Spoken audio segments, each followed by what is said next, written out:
Hey guys, and welcome back to Z3Cubing. Today I'm going to try out the Giiker Supercube i2, the world's first 2x2 smart cube. Over the last few years, we've seen a few cube companies create these really cool smart cubes, basically electronic Rubik's cubes that use Bluetooth to connect to your phone, allowing an app to keep track of the moves that you're doing on the cube in real time. By the way, I think my favorite in terms of price and overall experience are the Giiker and the Rubiks Connected, whereas of course if you just want to speed solve, then the Gain is going to be the best. Anyway, these four smart cubes have been around for a long time now, but there's always been one big limitation. They're all 3x3s. If you want to play fun interactive games, or race online against your friends, or even just reconstruct your solves automatically, there's no way to do that with any other event. And so that's where the topic of this video comes in. This is the Giiker Supercube i2, the world's first 2x2 smart cube. By the way, the cube is just $36 at thecubicle.com. Use the link in the description and use discount code Z3Cubing for 5% off your order. So let's check it out. It says first Bluetooth connected 2x2 cube, which is accurate. The brand is Giiker, which I believe means it's made by Xiaomi, like the original 3x3 Giiker cubes. It uses the same Supercube app as those cubes as well, and it has all these cool smart cube features that I was just mentioning. So let's open it up and see what's inside. It looks like there's a couple little cards here. It has a date in August of 2019, which reminds me that this cube isn't nearly as new as I might make it out to be. Apparently it actually came out over a year ago. I just never heard of it until I unboxed the original Giiker cube in a recent video. We also have this little instruction booklet, which looks like it's entirely in Chinese, so that's helpful, but it tells you what app to download and what kind of battery to use, which is also something very interesting about this cube. This is actually the first smart cube that's entirely battery powered, as opposed to being rechargeable, which I think is actually a pretty good idea for something like this that probably doesn't use a lot of power. In fact, I bet the only reason they haven't done this before is that even the little tiny batteries they use would probably be too difficult to fit inside of a 3x3. So I guess if we pull the pieces apart like this somewhere, yeah, right there is where the battery is stored, and we can probably pop it out with like a screwdriver. And yep, it looks like you can pop it out just like that. Luckily it does come with the battery pre-installed, and hopefully it should last quite a long time. It makes a little beeping sound when you put it back in, and let's go ahead and get our phone out so we can try out the cube. So I got the Supercube app ready to go from last time. Let's click on it and see what happens. Supercube. Supercube again. Okay, Z3Cubing is logging in, searching nearby cubes, and hopefully this cube should be turned on because I just put the battery in.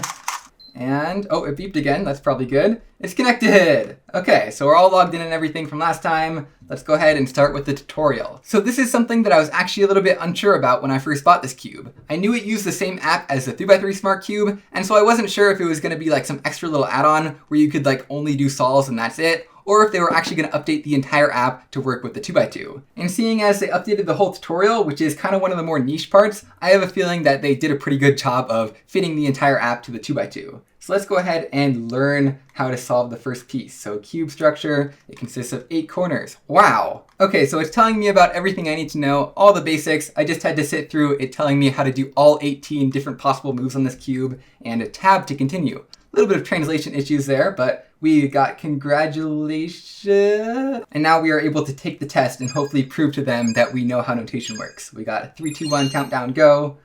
Tap on the F face color. What? F, like that? Oh yeah, I did it. What face is the mark color on? The right side, yay. Okay, this next one is finally a little bit more interesting. It looks like we have to hold the cube like this and do a B2 move. There we go. So now it's registering the moves that I do on the cube. L2 like that. And as you can see, it's perfectly following along. Turn the cube to move the character to the target location. So like that. There we go.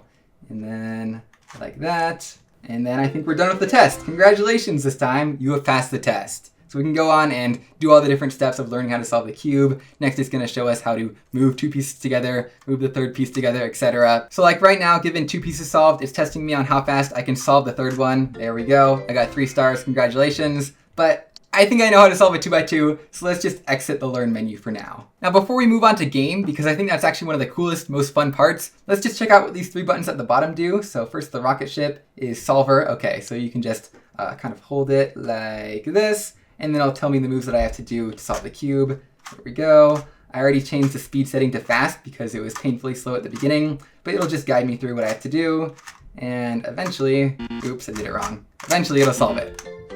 So if you don't know how to solve the cube or you're just learning or whatever, you can use the solver tab. How about this one in the middle? This one's ranking, so if you do like the online battle mode, then it'll tell you how high you rank compared to everyone else, like how many matches you've won or something. Let's go back there. And then finally the timer. So ready, scramble the cube. Okay, and then I can go ahead and do a quick solve. So 2 by 2 is pretty quick. I think I can do this in a matter of seconds. 3, 2, 1, and go. And there we go. There we go, and there we go.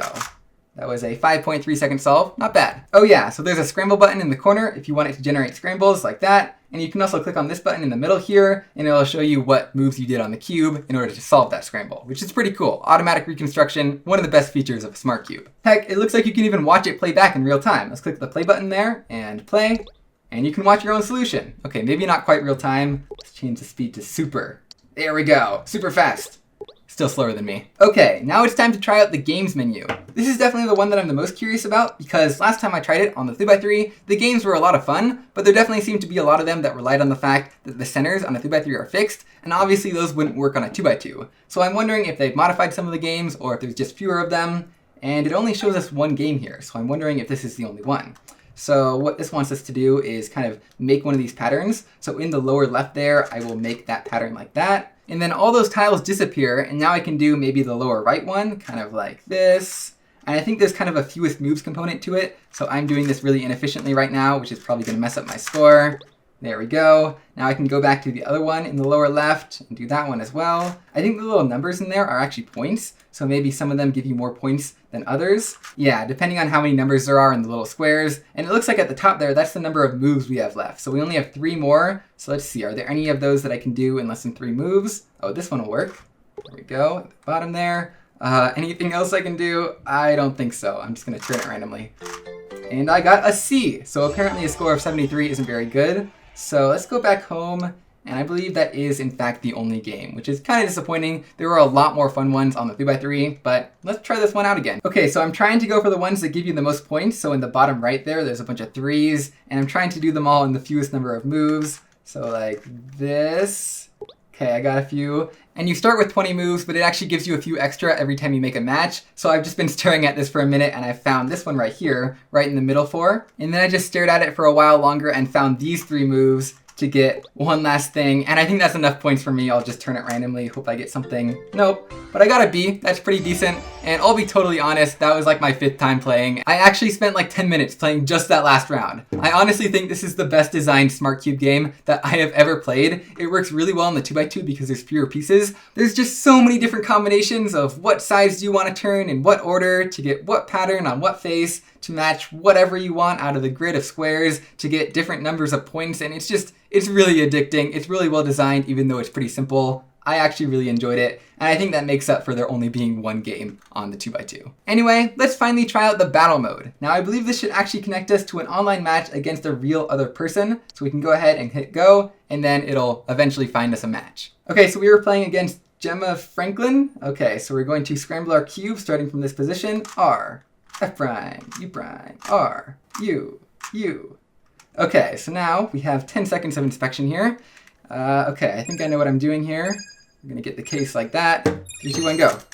And like that, and then like that. How's the other person doing? They've done 3 moves, and I won in 6.36 seconds. Well, it looks like they had a valiant effort, but then time ran out after they had done only about 20 moves. So let's do that again. That was a lot of fun. Okay, so now starting inspection, let's go ahead and figure out what we're gonna do.